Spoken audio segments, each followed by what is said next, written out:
Hello dear student, আজ আমি তোমাদের পঞ্চম শ্রেণীর রায় ও মার্টিন থেকে দ্বিতীয় পর্যায়ক্রমিক মূল্যায়নের যে প্রশ্নগুলি রয়েছে সেগুলি আমি তোমাদের কাছে তুলে ধরছি।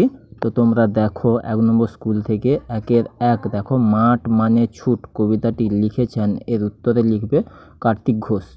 2 নম্বর দেখো, বাংলার বাঘ নামে পরিচিত ছিলেন আশুতোষ মুখোপাধ্যায়। 3 নম্বর প্রশ্ন দেখো, তো জ্যাঠা শব্দটি কোন লিঙ্গে আছে? আচ্ছা, এটা দাগ নাম্বারটা একটু ভুল হয়েছে, ওটা উত্তরে লিখতে হবে পুংলিঙ্গ, ঠিক আছে। তো নেক্সট কোয়েশ্চেন দেখো, সংস্কৃত ভাষায় দুটি বোঝাতে ব্যবহৃত হয় দ্বিবচন। নেক্সট 2-এর দাগ দেখো, বোকা কুমিরের কথা গল্পে কারা চাষ করতে গিয়েছিল? এর উত্তরে লিখবে একটি কুমির ও একটি শেয়াল। 2-এর প্রশ্নটা দেখো, মায়াতুরু শব্দটির অর্থ লেখো। উত্তরে লিখবে মায়াবী গাছ। 2-এর 3 দেখো, লিঙ্গ পরিবর্তন করো। পুত্র তার বিপরীত তার লিঙ্গ হবে কন্যা। তারপর দেখো 2-এর 4, ভক্ত শব্দের বহুবচন যে হচ্ছে ওটা হচ্ছে দেখো ভক্তবৃন্দ, ঠিক আছে। তো এখানে 1-এর 3 প্রশ্নের উত্তরটা আমি ঠিক করে দিয়েছি, তো তোমরা দেখে নেবে।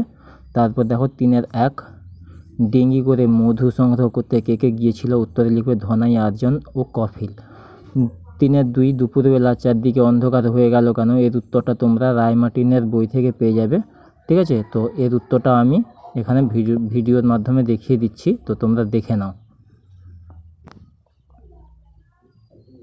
তো নেক্সট কোয়েশ্চেন দেখো,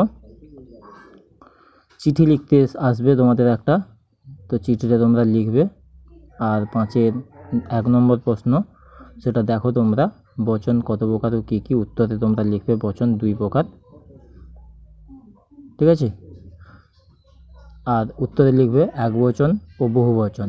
পরেরটা দেখো, 5-এর 2, রমেশের দাদা কলেজের অধ্যাপক। দাগ দেওয়া শব্দটি স্ত্রীলিঙ্গ করে বাক্যটিকে পুনরায় লেখো।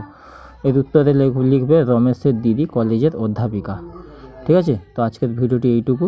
তোমরা যারা নতুন দেখছো তারা অবশ্যই সাবস্ক্রাইব করে বেল আইকনটি বাজিয়ে নেবে।